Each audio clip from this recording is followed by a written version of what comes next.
raise your right hand and repeat after me. I, Donald John Trump, do solemnly swear. I, Donald John Trump, do solemnly swear. That I will faithfully execute.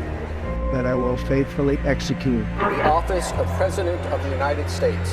The office of President of the United States. We have been given a gift by God today to usher in a new dynasty. Now you get RFK Jr. Don't you want a president who's going to make America healthy again? You get Tulsi Gabbard. Putting our country in a continual state of war. You get Elon Musk and you get J.D. Vance. A hell of a way to start the next 4 years. The right-wing Avenger. We have an army of digital soldiers. Department of Defense under Donald Trump will achieve peace through strength. Shut down the FBI Hoover building on day one. Rescission of 78 Biden-era executive actions, executive orders, presidential memoranda, and others. The golden age of America has most definitely begun. Begin preparing the 30,000-person migrant facility at Guantanamo Bay. They're getting the dirtbags off these streets. There's one guy who can fix this shit, and it's Donald Trump. What's storm, Mr. President? You'll find out.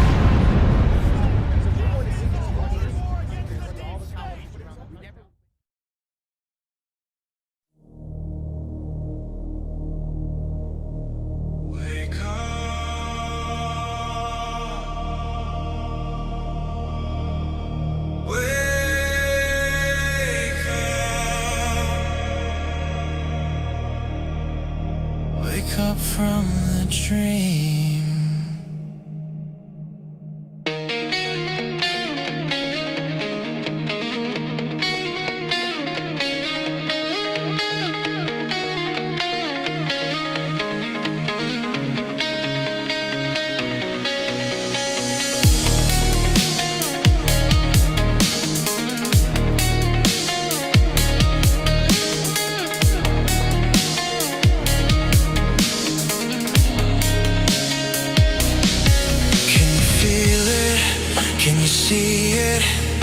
Cage inside your mind.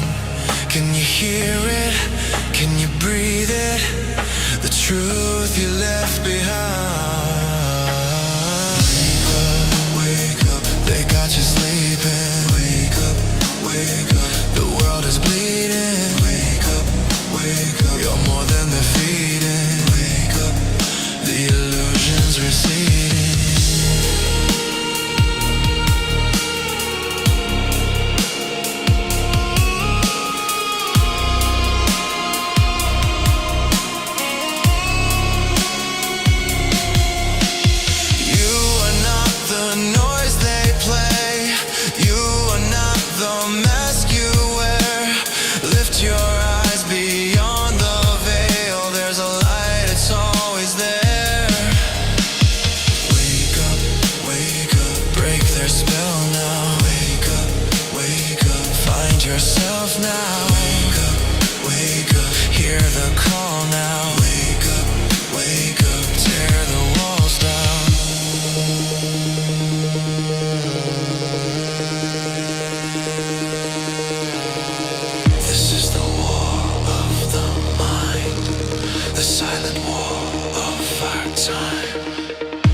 You're brighter than a star.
Good morning, good evening, good afternoon, wherever you're in the world. My name is Josh, and welcome to the Red Pill Project's Daily Dose, live with you Monday through Friday. Hope everybody is doing well out there and having a great Tuesday.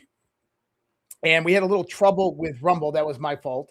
I was doing some test streams earlier. So anybody looking for the Rumble channel, it's right there. That is now streaming live on our regular Rumble channel. I had it on a different channel. I have like 10 different Rumble channels. So this one is on the correct channel. I apologize for that, but everything should be updated now. And I see everybody populating there. Strike two. I know, right? My hair is a mess. I've been putting up a trampoline for my daughter. But man, do you guys know why I played that song? Does anybody know why I played that song? Because we are in the middle of a psyop. Because holy shit, the information war domain is very, very real. And so Alpha, and I'm late because I was talking to Alpha about this, and I was trying to explain to him what I'm observing, what I'm seeing. And at first he was like, no, that's not, no. I'm like, dude, look. And he's like, oh. So DEF CON tonight is going to be lit. So if you guys watch DEF CON on Badlands, tonight is going to be an episode you're not going to want to miss. I assure you. It is going to be badass on how we break this down. But you're going to get most of it here. Just telling you. So for the people that don't like to stay up that late, don't worry. I got you covered. We're going to talk about it. First thing I'm going to talk about today. We might not always agree on everything. That's the beauty of America, guys. A nation built not on uniformity, but on the freedom to think, to question, to challenge, and to speak without fear. Our strength has never come from everyone seeing the world the same way. It comes from the tensions of ideas, the clash of perspectives, and the ability to work through that without tearing each other apart. Disagreement is not division. It is proof that we are still free. The moment we lose the ability to debate, to dissent, and to stand firm in our own convictions while respecting the rights of others to do the same, that is the moment we lose what makes this country different from the rest of the world. We don't need to think alike to stand together. Now, keep that in mind, because people are calling it a fracture within MAGA. It's not a fracture. It's factionalization. It's being divvied up into different cliques and factions. And this is being done on purpose. This is an information influence operation merged with a psychological operation. I shit you not. When I started seeing this, I'm like, what the hell is going on? Because I'm one of those people, and this is why I have this perspective. I say, I'm neutral on Tucker Carlson. I'm neutral on Candace Jones. I'm neutral on this person until they, in one of the gifts I have as a human being that God has given me is not only the gift of gab and storytelling, but also to put myself in the perspective of another, to go through and listen to the hours upon hours of podcasts that I've listened to, like someone like Tucker Carlson. And then when he says something, it's not shocking to me that he says that, because I can understand his perspective on it because of other correlatory remarks that he's made before, or things that he's said in his experience, if that makes sense, right? So I try not to judge people simply based upon what they say, right? I look at the kind of what's happening in the entire domain. Now, before we begin,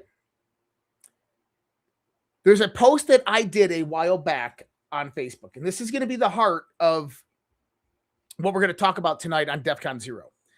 This was August 28th, 2025 that I put this post out there. And let's just go and pull this post up.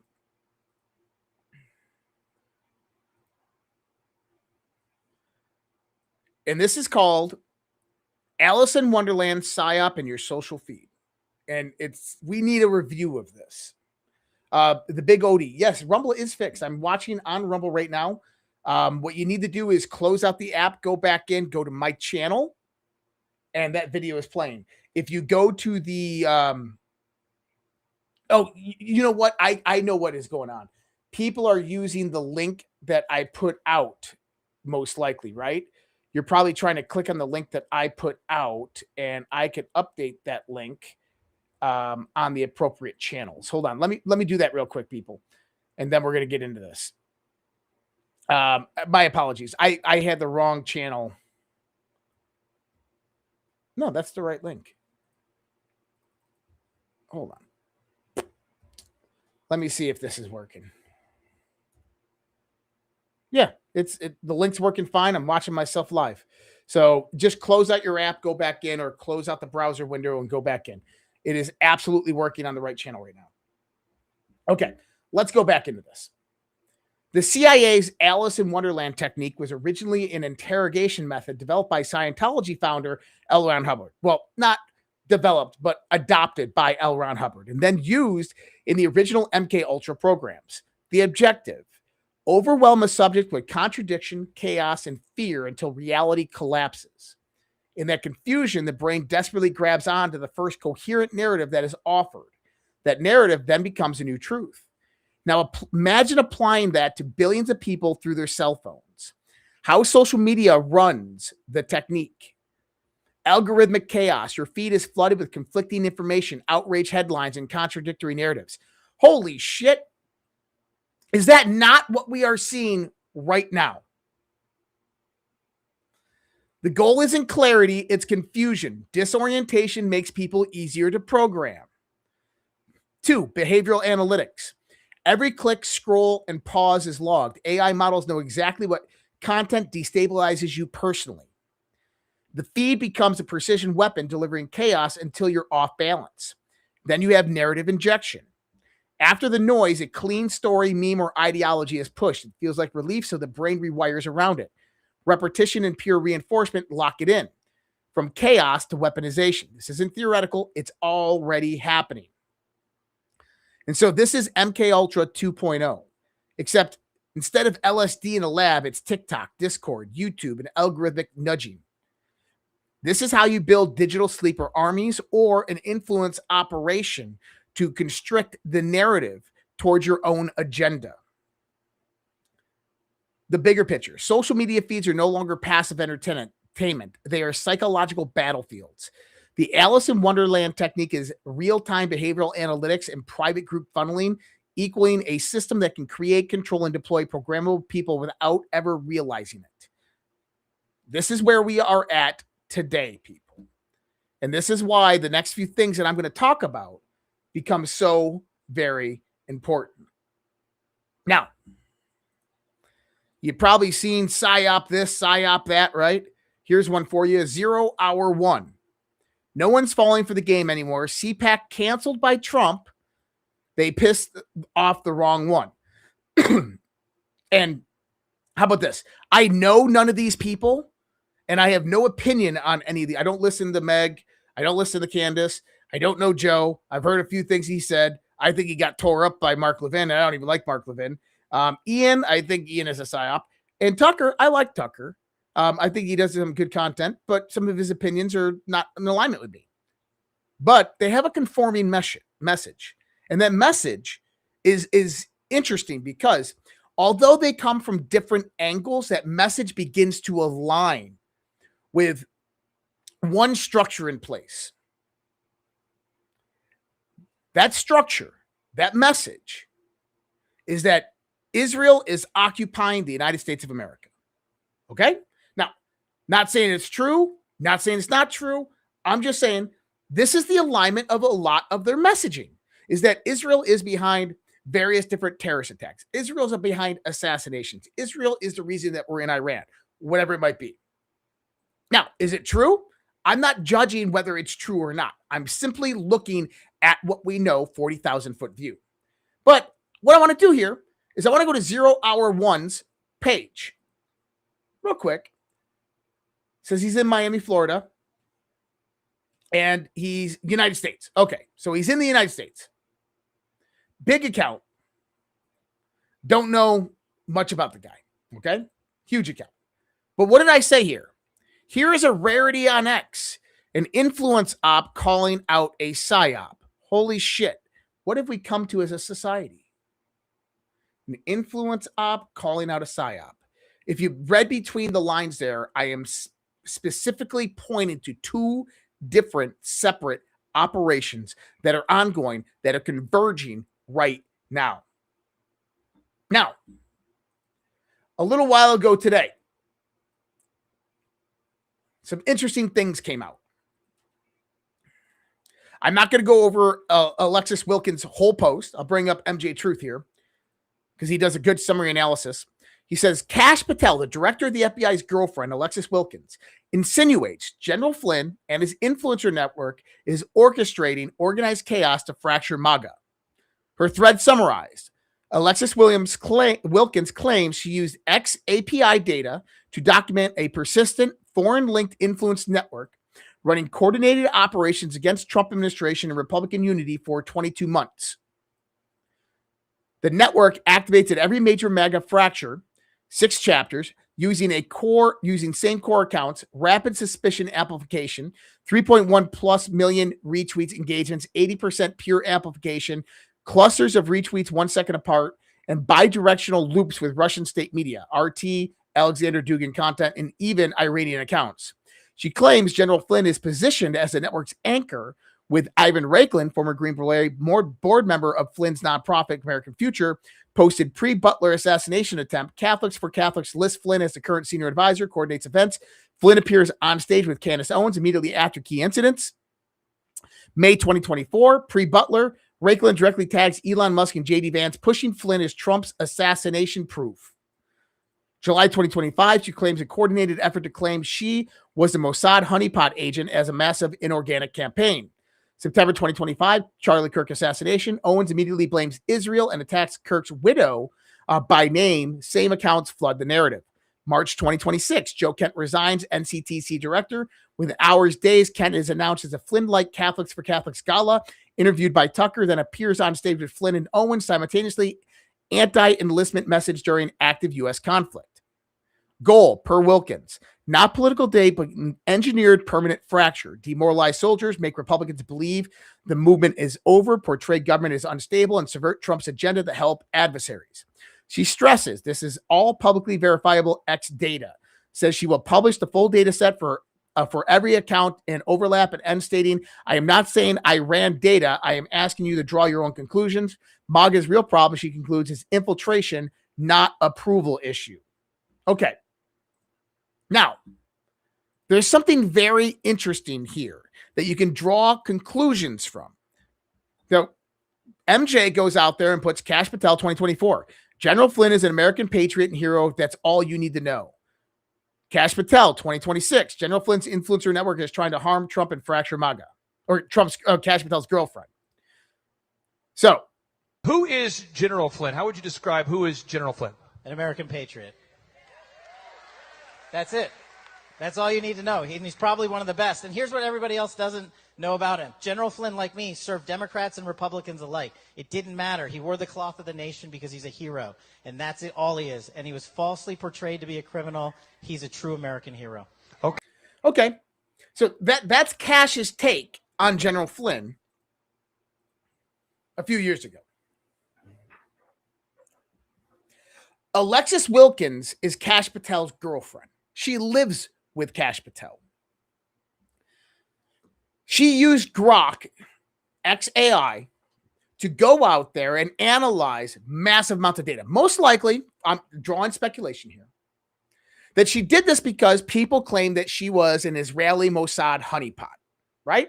So she's probably wanting to get to the bottom of this. She goes out there, analyzes all this data. Probably took her months to do this.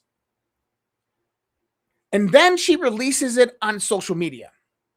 In there lies the problem. And let me explain.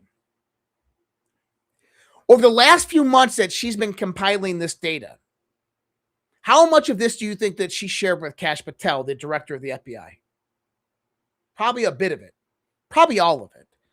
Not only that, she's probably talked to him multiple different... we finally got one. Shalom from Israel. Thanks, Ron Dub. I love it. So how many times do you think that she's went to Kash with this information? Massive amounts of time. And the director of the FBI, most likely, analyzed her data. And what did he say? Well, we don't know what he said, but the idea that she just published it on X, and instead of Kash Patel saying, oh my God, you got something here, let's have the FBI counterintelligence or counterterrorism network take a look at this, which then would have classified the data, utilize it as a data set for their own investigations. The FBI does nothing. Instead, she has to release it on X. And she released it on X, in my opinion, because Kash Patel would not touch it.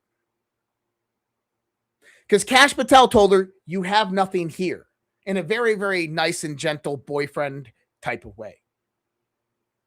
But she released it anyway.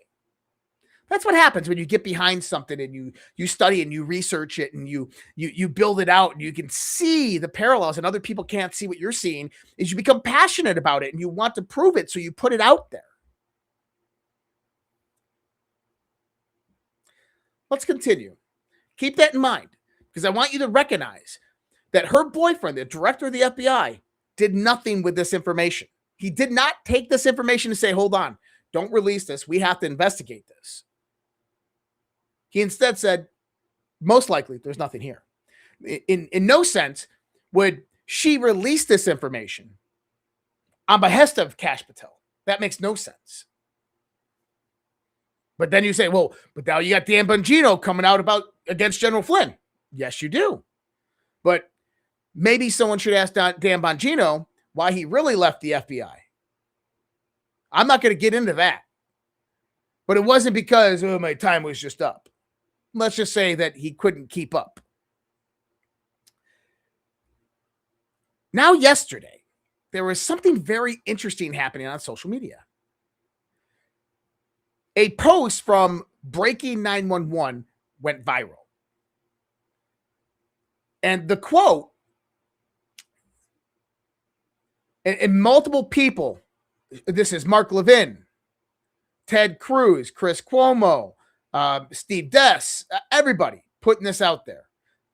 Vigilant Fox was the only one who called this out, other than me and a few others. The quote that they're all saying that Tucker made was, Sharia law has made Islamic societies more advanced than the West. Tucker Carlson never said that. The part that they're talking about, and I want you to listen to what Tucker Carlson said, okay? And you make your own judgment and discernment. This is what he said that made them say that. I'm really kind of pro-Jesus, like I'm a Christian. They'll be like, oh, that's so great. And they don't have the same. Well, they mean it. And they don't have the same belief. No, they're Muslims. They're Muslims. It's a country governed by Sharia law. Right. I mean, and they're like, that's great. Good for you. Yeah. It's really. He says, what does he say to begin with? I'm really kind of pro-Jesus, like I'm a Christian. They'll be like, oh, that's so. So he's talking about being at a hotel in Riyadh, Saudi Arabia. And he's having a conversation where he says, I'm really pro-Jesus. I'm Christian. And they're like, wow, that's great. And he goes on to say that, like, they truly meant it. And he goes on to talk about how their culture and everything like that was really great. And they took a lot of pride and respect in it. He also says, like, look, there's parts that when you have disassociation within the society that get really, really bad areas, and they'll kill you, right? He does talk about that. He doesn't talk about how they treat women or anything like that, or how the women are, and he doesn't get into all that. But you have to understand Tucker. Tucker is on a one-track mind talking about one specific experience that he had and his interpretation of that experience with these people in context of how they think, right? Now, I know there's another quote out there that everybody's like, this was last week's quote. Something along the lines that Tucker Carlson was talking about U.S. troops. And the quote is, let me see, when you demand unconstitutional surrender, what you're really saying is you're going to destroy the country. And historically, that leads to mass atrocities, looting, rape, chaos. He said that. Then he comes back and he says something else. He goes, unconditional surrender means foreign troops get to rape your wife and daughter if they want, and everyone knows that. That's pretty crazy, because he was talking about Trump stating that he wanted unconditional surrender in Iran. And then, Tucker comes back and says, well, unconditional surrender means foreign troops get to rape your wife and your daughter. And this is a quote. And that's from the Independent that came from that. What is Tucker talking about? My perspective, if you understand Tucker 3 weeks ago, talking about Gaza and Israeli troops in Gaza doing those things to Palestinian women. Remember how the IDF was treating Palestinian women? He doesn't say American troops. He says foreign troops. Because unconditional surrender would mean that ground troops begin to move in, Israeli and U.S. My thought is that he was referring to Israel in this context. That's just my thought. I don't know if that is. I'm not Tucker, but at least that. But then you get the framing. The framing of the narrative is so important because people come out there and they begin to frame this narrative that Tucker is this or Tucker is that. But then what I want you to do is watch the accounts that amplify it. Because what Alexis Wilkins said is that there's unnatural amplification within the Flynn network. Well, guess what? There's unnatural amplification in a lot of different networks. And one of them is something that we've been paying attention to massively. And that would be the pro-Israel, pro-Zionist AIPAC crowd. And there is a massive amount of unnatural amplification within that network. And they seemingly are the ones that are attacking all of these other people that are in this so-called Flynn network. Now, I have nothing to do with the Flynn network. Interview the guy, talk to him a few times, nothing to do with it. But I want you to begin seeing this, is that you have the Flynn network, which is not anti-Israel, but pointing out the idea that Israel has certain influences over the U.S. government and decision-making. Then you have the pro-Israel group that is calling them out for running an influence op. You see the convergence there. Now, what did Joe Kent say just recently on the Mark Levin show? Now, I don't think Joe Kent actually did a very good job on the Mark Levin show. I think Mark Levin had some very, very good and a strong I don't like Mark Levin, by the way, but I think Mark Levin had some very, very good, strong points and actually was very spot on. Okay. I think that Joe Kent was kind of maybe unprepared for what he was saying. But this is interesting because Mark kind of hesitates a lot with this. Listen to this. You told Carlson about the murder of our friend Charlie Kirk. It's a data point that we need to look into. What are you trying to look into there? What do you think happened there? What I know is that there were foreign leads that we didn't get a chance to look into, that we did not thoroughly investigate. That's what I know. Do you have any country in mind? No, I think we need to fully investigate the potential of any foreign nexus. So you think a foreign country may have been involved in his assassination. Does the FBI think that? What I think is that we need to thoroughly investigate all the potentials. That's what needs to happen. I know, but what I'm trying to find out, you're a smart guy. You're an accomplished guy. Is there something that piqued your interest that caused you to say, maybe there's something foreign and we need to look into this? I mean... There is. I just can't get into it because it's classified and it's part of an ongoing investigation, I hope. But from my vantage point and from what I saw at the National Counterterrorism Center, that was not thoroughly looked into. I'm not trying to be rude. Just slow down. I'm a little hard of hearing. Go ahead. What was that? I didn't hear you. What I said was there were still potential foreign links and leads that we needed to look into. That's what I know. That's what I'm asserting. So you're not asserting any particular country there? No, I'm not. Okay. Now, Mark Levin's obviously trying to get him to say Israel. From what I gather, the foreign intel that Joe Kent is actually talking about ties back to two countries, Belgium and Ukraine. That's just what I've heard. Yes, Doc P. Iowa said Levin is baiting him. He was trying to get him to say Israel. He just said that there's foreign influence. Now, here's the thing. He said that there is evidence of this. It's classified on Charlie Kirk's assassination classified, and that the FBI has not investigated it. And it was his job to investigate it, and they stopped him. That's big. Because then where does that lead?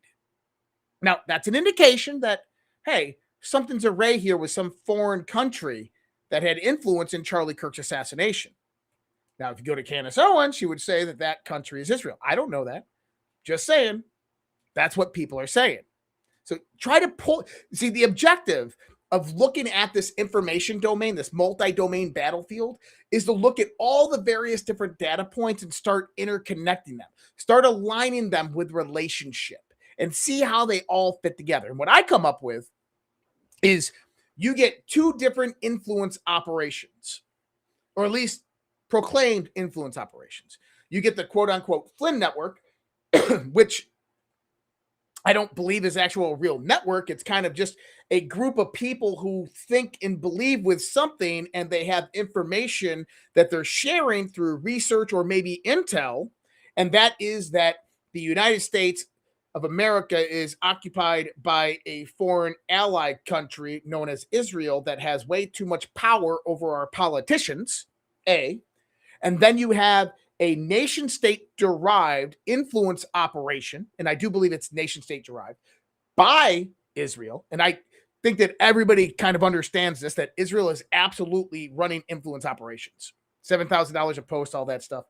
But that is trying to counter this one, and that we have a convergence of those two right now. Oh, this gets crazier. Now, last week, you had people like Laura Loomer come out and say that Tulsi Gabbard, I got information that Tulsi Gabbard is next to resign. Well, that's interesting. One of the things that we know from early on in the Trump administration is that General Michael Flynn was actually consulting with two different people appointed by the National Security Council working group to work with two different people, Pete Hegseth and Tulsi Gabbard. Direction of the president. Now we're finding out that Tulsi Gabbard might be resigning from Laura Loomer. Laura doesn't like him. She calls Tulsi Gabbard part of Flynn's network. Donald Trump comes out there and just the other day said, Tulsi's doing an amazing job. I love Tulsi. Now what we get is Josh Hammer says anonymous sources have informed him that Tulsi Gabbard is running a shadow operation that he views as anti-Semitic. Listen to this shit. For years. Listen to this. Multiple people around the same time, last fall, I don't remember the exact date, that Tulsi Gabbard, who is the director of national intelligence, and she was Joe Kent's boss as the director of the National Counterterrorism Center, he worked under Tulsi Gabbard. I was told by numerous people who are very much part of the conservative ecosystem in D.C., these are well-sourced people, strong connections to the White House, they told me to be strongly on the lookout for Tulsi Gabbard and her office. They basically said that Tulsi Gabbard is running something of a shadow operation from her office, that she is personally, I was told this, I've met Tulsi, I don't know her well. I was told she's personally actually very anti-Semitic, and that she is heavily involved in a lot of the anti-Semitic influencer operations, and that she is potentially involved when it comes to trying to feed some of these narratives there. Now, I didn't put two and two together at the time and think that this trail led immediately to Joe Kent. I've known of Joe Kent for years. We follow each other on Twitter for... Okay. Can anybody guess where Josh Hammer's associations and affiliations lay? Anybody? Massive speculation that he works directly with Mossad and etc. Now, let's bring this to reality here, because there's a lot of things happening in the world.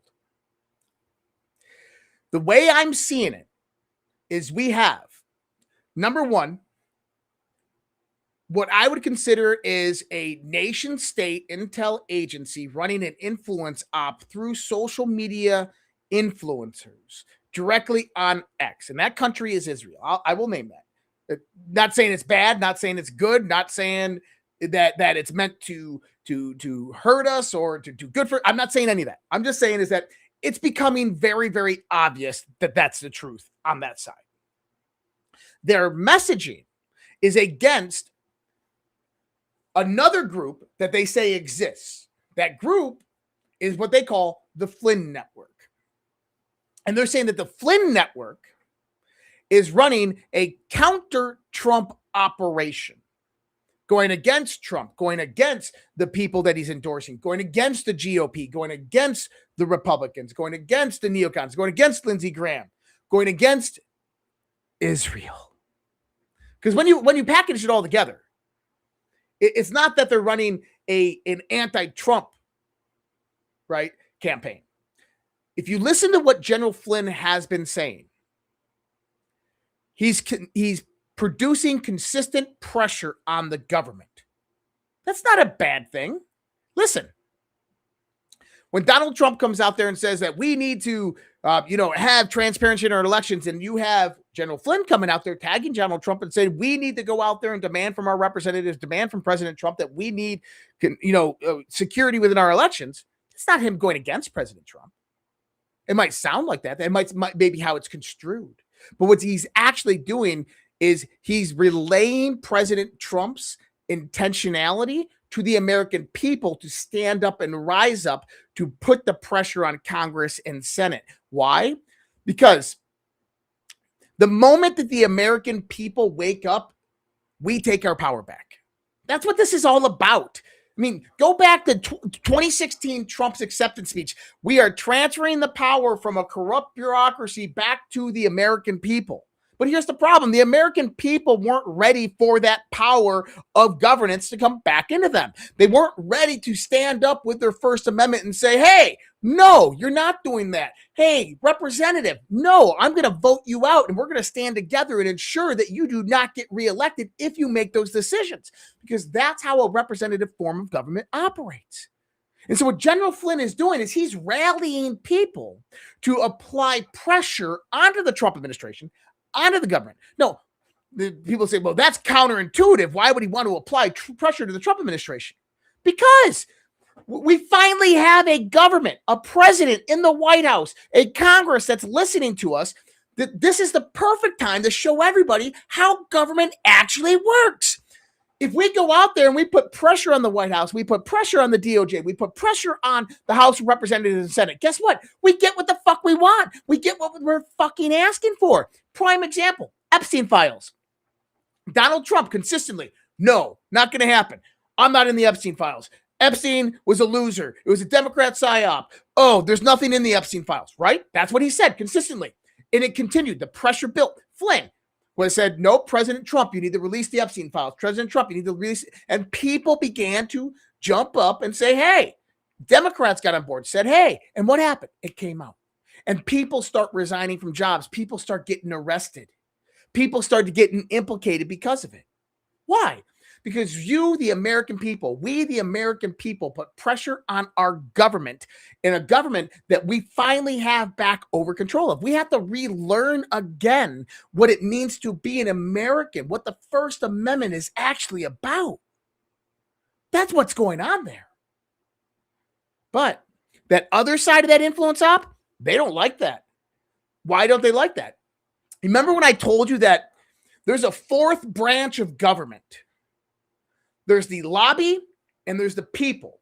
And think about this as a bifurcation. It's split. Lobby and the people. 380 million Americans and then a multi-billion-dollar lobby. Okay? The question comes, which one has more power? The money or the people? Well, if the people are silent, if the people are disengaged, the people lack action and lack voice and lack unity, then the money will overwhelmingly influence Washington, D.C. But the moment that the people rise up and drown out the cost of adherence to the lobby, overwhelmingly demand, to where elections begin to get lost if you do not listen to your constituents, the tables turn. The fourth branch of government falls into the hands of the people. And that's where the power is really at. And so there's a lobby out there that is tied to a foreign government that should be registered with FARA, but it's the American Israeli Political Action Campaign, that doesn't use money to influence politicians. I think that that's one of the biggest levels of maybe misinformation, is that AIPAC uses their millions of dollars that they bring in to influence politicians. AIPAC doesn't bring in a lot of money. AIPAC doesn't spend a lot of money. Miriam Adelson only attributed the 18% of Donald Trump's 2024 campaign. There were bigger donors. Timothy Mellon, Elon Musk. But how do they operate? They operate in the shadows, behind the scenes. They operate with compromise and coercion and force. They operate with dirt and information and intelligence. They operate by construing the narrative behind the scenes. And that's where the real infiltration lies. And how do you undermine that? You need a rising of the people, rising up to a precipice. And so what we have right now is we have two factions converging with the antithesis narrative. One is that, hey, foreign nations, CCP, Israel, the UK, have way too much influence and power in the United States of America. And the other one is that these guys are anti-Semitic and they're saying Israel is the cause and root of all problems. And they're running a psyop, which is attached directly to Russia. And now that's converging. And we don't know how this is going to unfold, but it's going to be hell of interesting to watch this all happen. Okay. But then this ties directly into relation with the Iran war.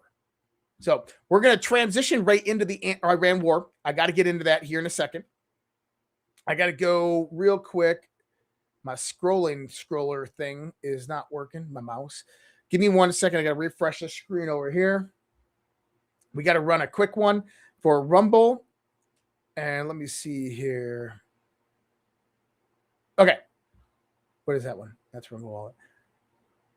Okay, let's run this one real quick for Rumble. And then we're going to come back in and jump in Iran. Because all of this is intercorrelated with what's happening in Iran, people.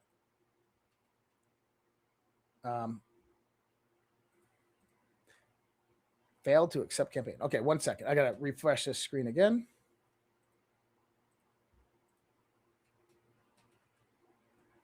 Well, that's not good. And no worky. Let me see if this one works. All right. Here's a little inside scoop that many creators are talking about behind the scenes. It's actually one of the reasons I'm using Rumble. They made a way to super chat creators so we get paid immediately and without any fees. YouTube and Twitch take up to 50% fees when you tip creators. This method takes none. That's right. The platform takes zero fees. They keep nearly 100% of everything that you send me. You can super chat with Bitcoin, Tether, USD, or even Tether Gold stablecoins. The tip will show up directly on our Rumble chat, and I'll do my best to read it. All you need to do is download the Rumble wallet on the App Store and send the tips to your favorite creators. You can go to wallet.rumble.com, or you can download the app directly from the app stores. Seriously, what an amazing way to get rid of the middleman and help the creators' economy. Shout out to Rumble for making this disruptive technology. Appreciate it, guys. Wallet.rumble.com. And just a few things I probably should have done this at the beginning of the show. DEF CON 0 tonight. I believe that. What time is that show? I always get confused if it's 10 o'clock or 9 o'clock. I can never remember. But DEF CON 0 tonight, and that is at 9:30. So that is in 45 minutes. So DEF CON 0 immediately after this show. It's because it's going to be immediately after this show. And then tomorrow night, we have our Q&As on Wednesdays and Fridays, depending on which day. Tomorrow's Q&A will be on Wednesday. We had a good show last night, so tomorrow's Q&A will be on Wednesday. So make sure that you're a subscriber over on our premium channels to get into that live Q&A. And then if you guys just want to go and help support everything that we do, redpills.tv. redpills.tv, and you can find support, sponsors, all of that stuff up at the top, all of the great links to help support everything that we do. And then you can even go to the premium tab on that website, and that will have all of our subscriptions to where you can get into the Zoom chat tomorrow. So I wanted to put that out there. And I'll let you guys know again here by the end of the show as well. And let me get a sippity sip sip. Good stuff. Bubbly. My new favorite drink. They don't sponsor me. They should, maybe, because I drink it enough. All right. Qatar Energy declares force majeure on LNG contracts with China, Italy, South Korea, and Belgium. Wait a minute. That's the second force majeure contract that's came out. In other words, they cannot fulfill their obligations. This happened last week in Iraq. So Iraq and Qatar have both been force majeure. They cannot fulfill their contracts. China, Italy, South Korea, Belgium, and then on the other end, Iraq was China and the UK, and I believe France. Why is that important? If you go back to last night's show, the discussion I talked about, how the bigger picture here is that Donald Trump is not just creating a limitation of resources, a restriction of resources directly to China. He's actually creating an energy crisis globally because the United States of America is the one country that is positioned to actually thrive during it. And if you can basically decline the entire world energetically while you're thriving, you will advance to AI much faster. And this is exactly what we're seeing. But also it removes massive amounts of Chinese and European infrastructure, oil infrastructure from Qatar and from Iraq. I guarantee you, with the Qatari oil or the gas fields that were bombed, you will most likely see other Western countries like the United States of America with their gas companies going in and rebuilding that infrastructure and buying the UK and so forth out of their contracts. Because you have a reallocation of resources that's occurring. Now, today, something very interesting happened. Trump shares the Pakistan Prime Minister Shehbaz Sharif's post backing talks to end Middle East war after reports of Islamabad may host negotiations. Shehbaz Sharif says Pakistan welcomes and fully supports ongoing efforts to pursue dialogue to end the war in the Middle East in the interest for peace and stability in the region and beyond, subject to concurrence by the U.S. and Iran. Pakistan's ready to honored to be the host to facilitate meaningful and conclusive talks for comprehensive settlement of the ongoing conflict. Excuse me. Now, I'm going to bring this up, and this is where it gets really interesting to the last conversation that we just had. Listen to what Shehbaz Sharif says here. He goes, subject to concurrence by the U.S. and Iran, Pakistan stands ready to honor to be the host to facilitate meaningfully and conclusive talks. It's not what's there, it's what's not there. What do you notice he does not mention in that? Israel. Israel is not taking part in the talks or the negotiations. Now, we had unconfirmed reports last night that Iran's parliament speaker, Ghalibaf, flew from Tehran to Islamabad with American and Israeli approval, but this is where he was set to meet with White House delegates. Now, President Trump earlier today, let's listen to what he has to say. You're going to see how this all begins to fit together with everything we just talked about. Do you think I trust them? I don't trust them. Then why bother talking to them? Because they're going to make a deal. They're going to make a deal. They did something yesterday that was amazing, actually. They gave us a present. And the present arrived today. And it was a very big present worth a tremendous amount of money. And I'm not going to tell you what that present is, but it was a very significant prize. And they gave it to us, and they said they were going to give it. So that meant one thing to me: we're dealing with the right people. Is that nuclear related? No, it wasn't nuclear related. It was oil and gas related. And it was a very nice thing they did. But what it showed me is that we're dealing with the right people. Because, you know, you don't know, because the leadership was killed, all gone. Khomeini, all gone, as the expression goes, the past supreme leader.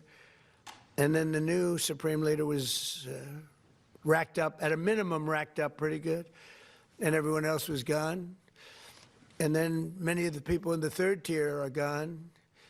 But we're dealing with a group of people that I think turn out, and the present, the gift they made to us was very significant, and they said they were going to do it, and it happened, and they're the only ones that could have done it. Do you think? Now, what was the gift? Your guess is as good as mine. My belief? I believe that Iran granted the United States operational access to Karg Island. And if that's true, then this completely shifted. Now, also notice, back and forth. Donald Trump comes out and says he's negotiating with Iran. Iran immediately declines. Now, Iran saying, no, you're not. You're not negotiating with us. No, you're not. But who was it? That was the IRGC and the clergy. But then it comes confirmed by the civilian portion of the government. Remember what I've been saying? That Iran is diverged. You have the civilian government, which had been corroborating with Trump through back channels, Pakistan, Russia. Then you have the IRGC and the clergy, which are still in control of the IRGC, trying to make decisions and do this and do that, but they've been so degraded that they're losing the power base that the civilian component of the government is now taking over. This is an important milestone in everything that's happening. It's something that nobody's seeing behind the scenes. Now, listen to what Trump says today. Remember, Trump doesn't say shit that's false. He's telling you the narrative. Listen to this. And remember, it all starts with they cannot have a nuclear weapon. Just, I said yesterday, they said, what are the top 10? I said, well, number 1, 2, and 3 is they can't have a nuclear weapon. And they're not going to have a nuclear weapon. And we're talking about that. And I don't want to say in advance, but they've agreed they will never have a nuclear weapon. They've agreed they'll never have a nuclear weapon. And in Donald Trump's terms for that, if you understand that, is to give up their 409 kilograms of uranium.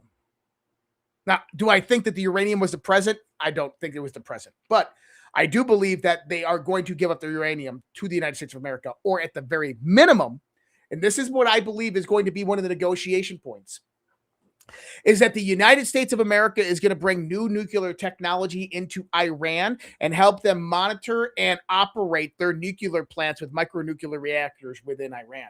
And that is going to be part of the deal. That's my thought. Now, President Trump, a little while ago, identified key members of his team involved in negotiating the potential ceasefire with Iran, according to the president. Special envoy Steve Witkoff, Jared Kushner, and Marco Rubio and J.D. Vance are leading the discussions. Well, immediately after that, you had Iran come out and said, no, we want a different delegation. Fuck that delegation. They said they work for Israel.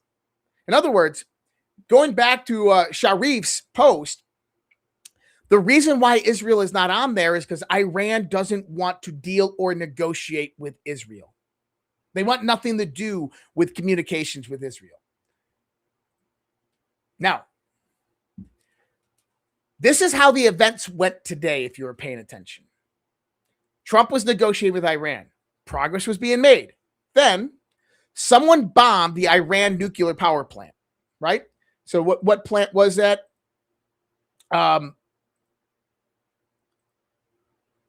The Bashir nuclear power plant was bombed earlier today, right? So Iran reports U.S.-Israel strike on its Bashir nuclear power plant 5 hours ago. So what do we got here? We have this back and forth. Interesting observation. Massive amounts of contradictory information going on. Negotiating, not negotiating. Negotiations off. Here's our delegations. We don't want your delegations. So what's going on here? Well, let me try to break this down. Someone bombed the Iran nuke plant. It was said to be the U.S. and Israel. There's been no confirmation by CENTCOM that they took part in that bombing campaign. Keep that in mind. After, Iran comes out and says negotiations are rejected. So all the morning negotiations that Trump said he was making are now rejected after the bombing of the Bashir nuclear power plant. I wonder what caused that to happen. Why is it that anytime Trump seeks to end this war, Israel starts bombing oil, gas, nuke, and critical infrastructure? Didn't Donald Trump say that we will not bomb critical infrastructure? We won't bomb oil and gas fields. We won't bomb nuclear power plants. We won't bomb electricity. He said that, hey, 5 days, Friday, we will start doing it. Over the last 2 weeks, there's been 2 separate incidences. Trump comes out and says, We're going to take Iranian oil for ourselves. The next day, Israel is bombing Iranian oil fields. Trump says, Israel, don't do that. A few days later, Trump says, negotiating with Iran, Oman, Qatar helping us out. Then Israel goes in, bombs Iranian Banshir gas fields. So Iran comes out and bombs the Qatari side. 15% of that infrastructure for everybody else was destroyed. Trump comes out, issues a harsh statement. U.S. had nothing to do with these strikes. Netanyahu acted on his own. Netanyahu the next day comes out and says, yep, it was us. We apologize. We were told not to do that, but we did it anyway. And then today, again, Trump says we're not hitting critical infrastructure until Friday if they did not come to the table. They came to the table. All of a sudden, you have Israel launching an attack on the nuclear power plant, and then the news reports it was U.S.-Israel, but no confirmation from CENTCOM that it was the U.S. In other words, information, mainstream media, and news is being utilized as a psychological warfare domain to make you believe that the U.S. helped lead that strike, when over the last 4 days, we've seen that that's actually been the opposite, that Israel is doing these on their own, and it's contradictory to what Trump has been saying. Why is Israel contradicting Trump at every level?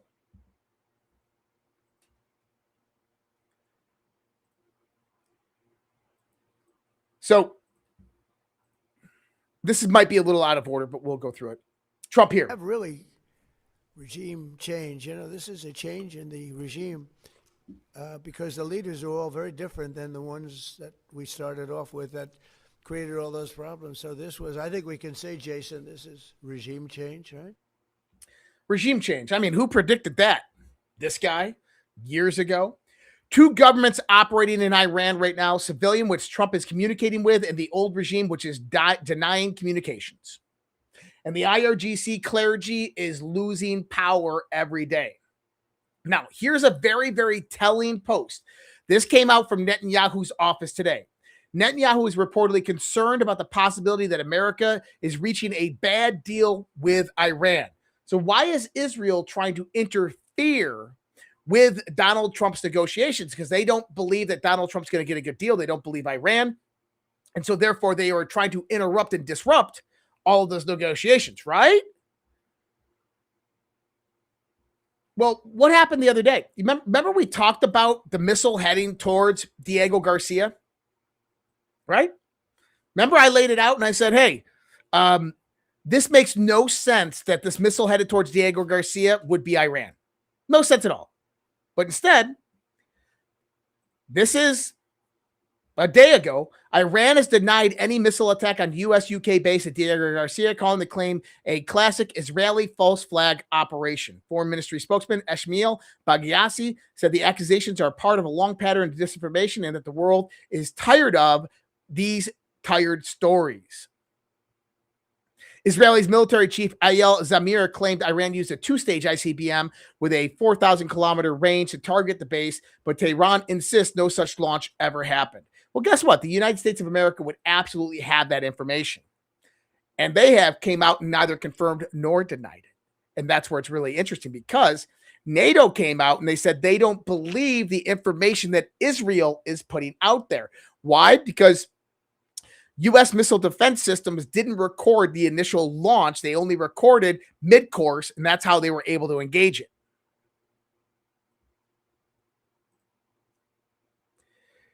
Now, the word of Israeli false flags is kind of interesting.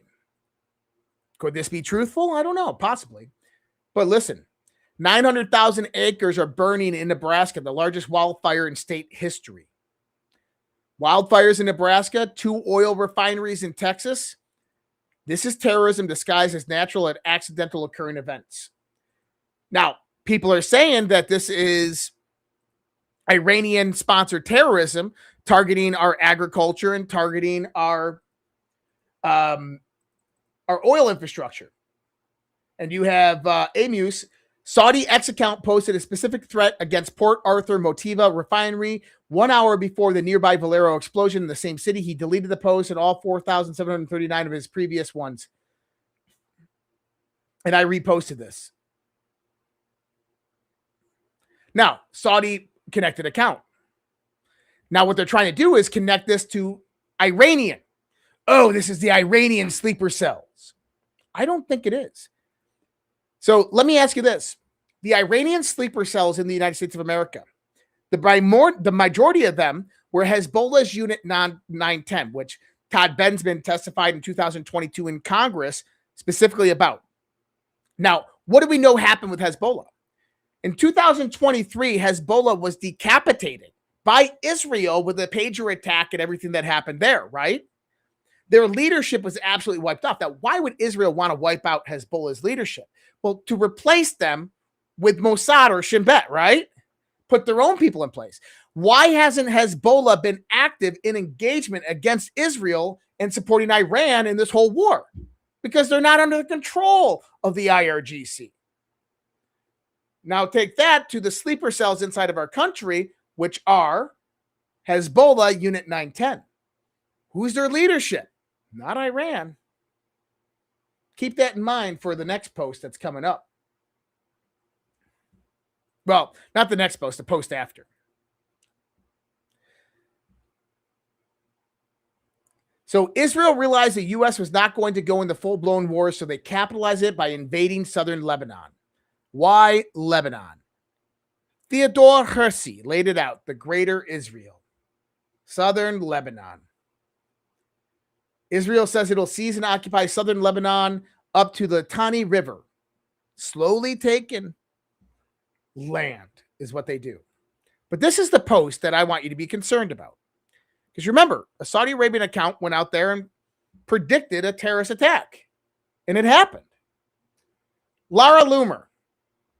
And I don't say Laura, I say Lara.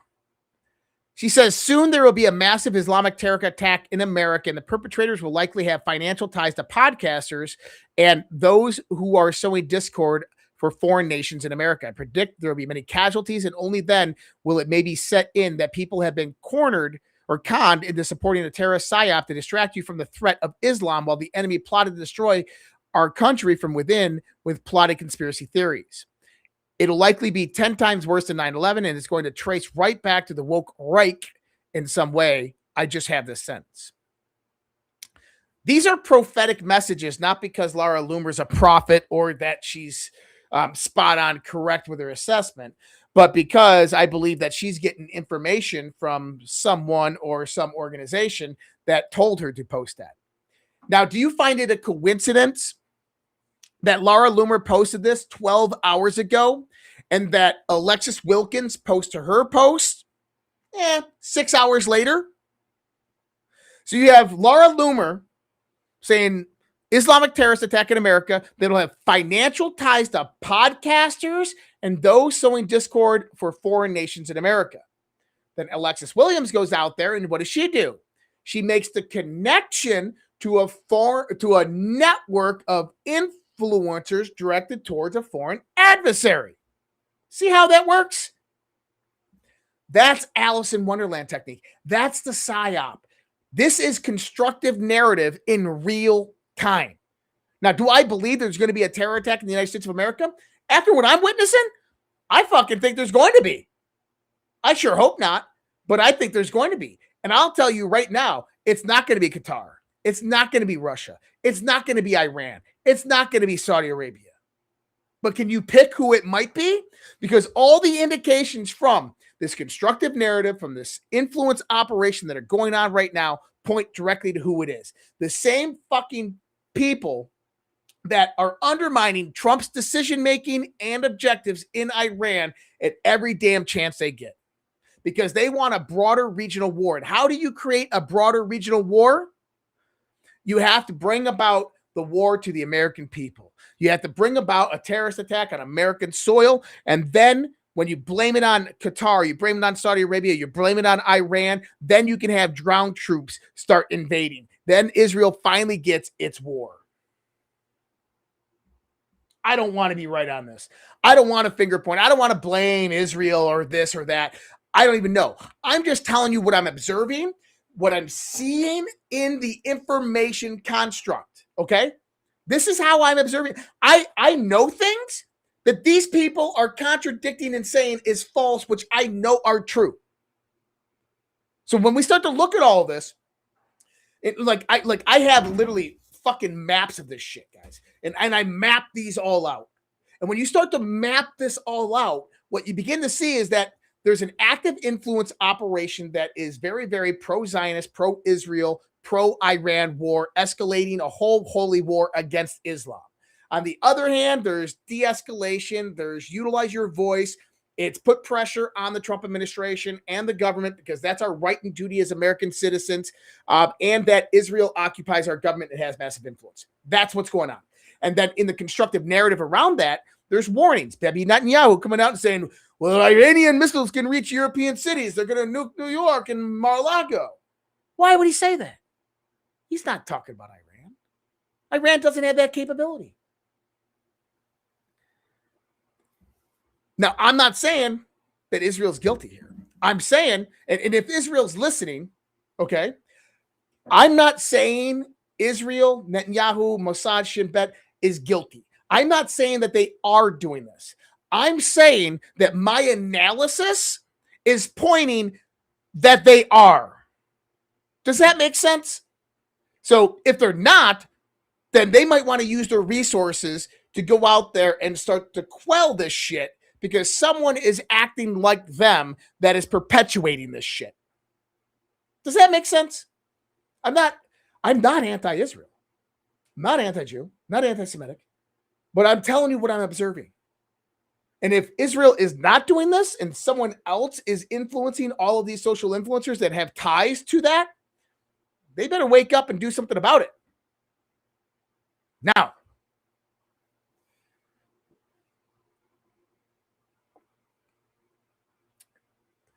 over the course of the next few weeks, the world is going to change.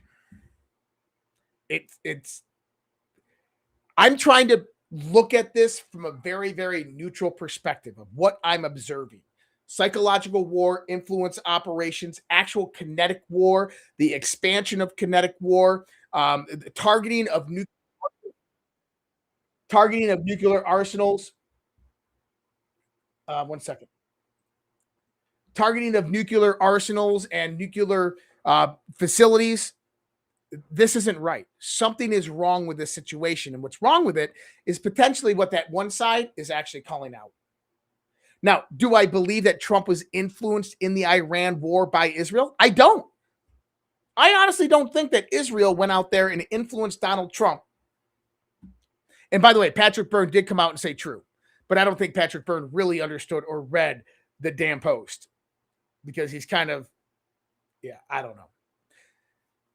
Do I believe that Donald Trump was influenced by Israel to go into Iran? No, I don't. Not one bit. If anything, I think it was the other way around. I think that it was Donald Trump that called up Israel and said, it's time to go. Why do I say that? Because there's a greater domain of warfare that is unraveling right now, and Iran is one of the critical components in that big multi-domain battlefield with the Strait of Hormuz and energy corridors with energy reallocation of resources and controllable assets. Iran's a big player. China is a crucial component in all of this, and that at some point in time, the United States had to go in. And from what I gather, we had intelligence that China was going to use Iran to engage U.S. and Israeli assets preemptively in the Middle East so they could invade Taiwan. And if the United States lost Taiwan, the AI war, all of that is over. China now comes back to the global table with a negotiating piece to where they can have all the energy they want because they control the chipset.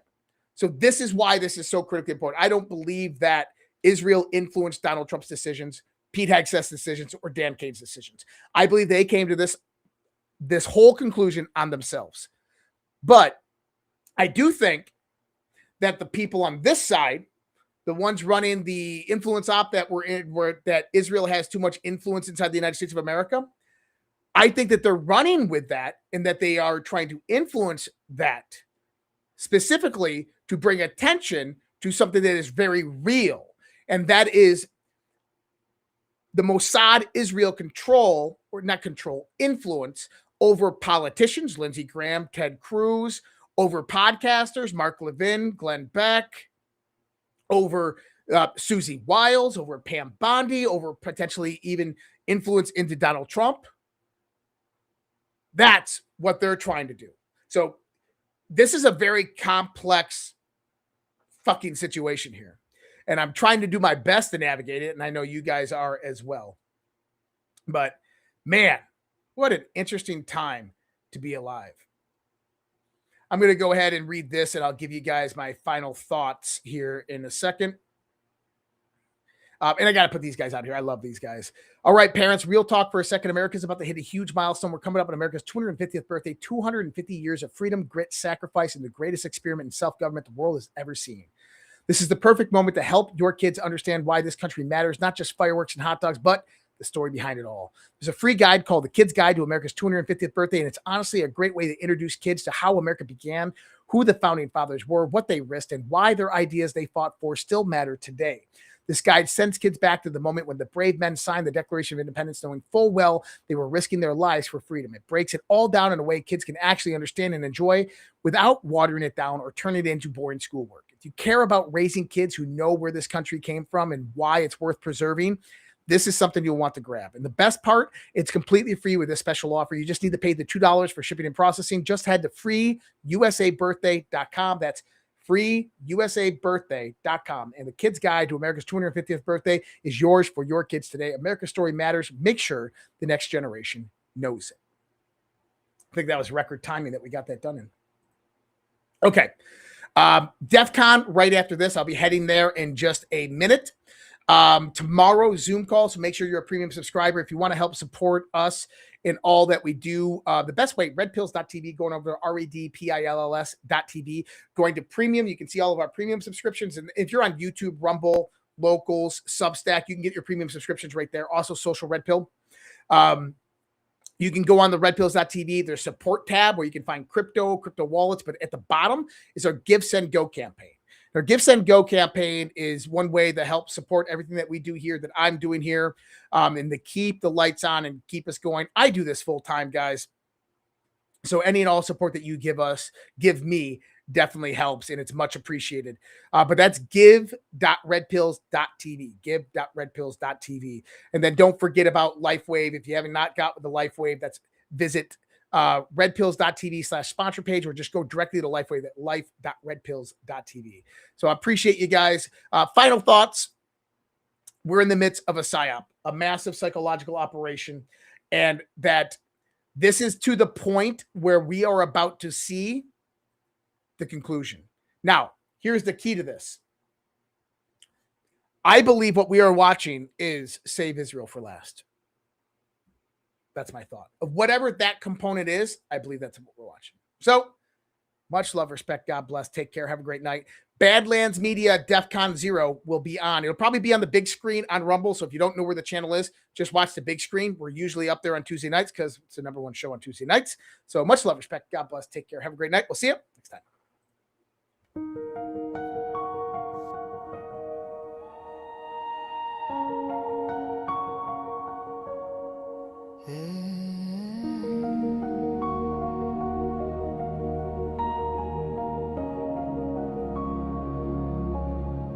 There was a time when our children stood tall, hand on their hearts,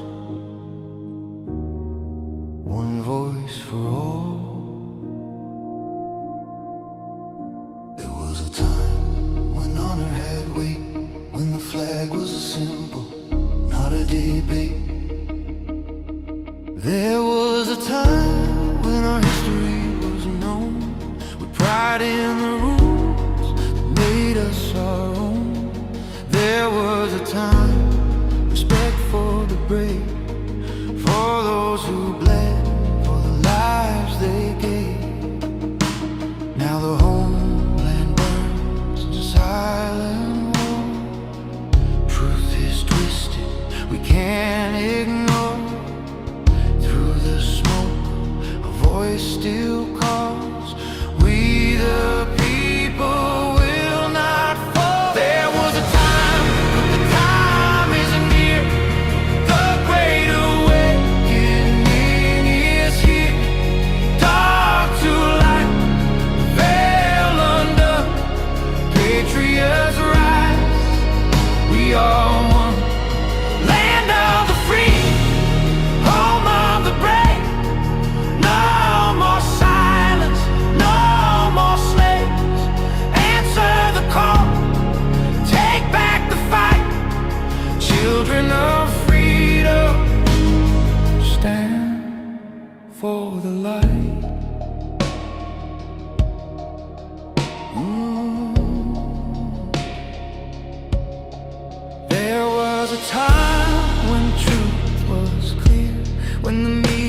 served, not ruled by fear. There was a time when leaders stood fast, guarding the people, defending the past. Now corruption wears a crown, lies are fed to tear us down. But Q said watch, and Q said see, the silent war will set us free. From the front lines, soldiers stare, wondering if we're still there. Their blood, their hope, their sacrifice will not be sold for a last prize. There was a time, but the time isn't near. The great awakening is here. Dark to light, the veil undone. Patriots rise, we are one. Land of the free, home of the brave. No more silence, no more slaves. Answer the call, take back the fight. Children of freedom, stand for the light. Freedom is never more than one generation away from extinction. It must be fought for, protected, and handed on. Or we will spend our sunset years telling our children what it was once like in the United States where men were free. There was a time, the time is near. The great awakening is here. Dark to light, veil undone. Patriots rise, we are one. Land of the free, home of the brave. No more silence, no more slaves. Answer the call, take back the fight. Children of freedom, stand for the light. There was a time, there was a time. Now is the time. Do it. I don't have to tell you things are bad. Everybody knows things are bad. The air is unfit to breathe, and our food is unfit to eat. I don't know what to do about the depression and the inflation. I want you to get mad. I have come here to chew bubblegum and kick ass. And I'm all out of bubblegum. People should not be afraid of their governments. Governments should be afraid of their people.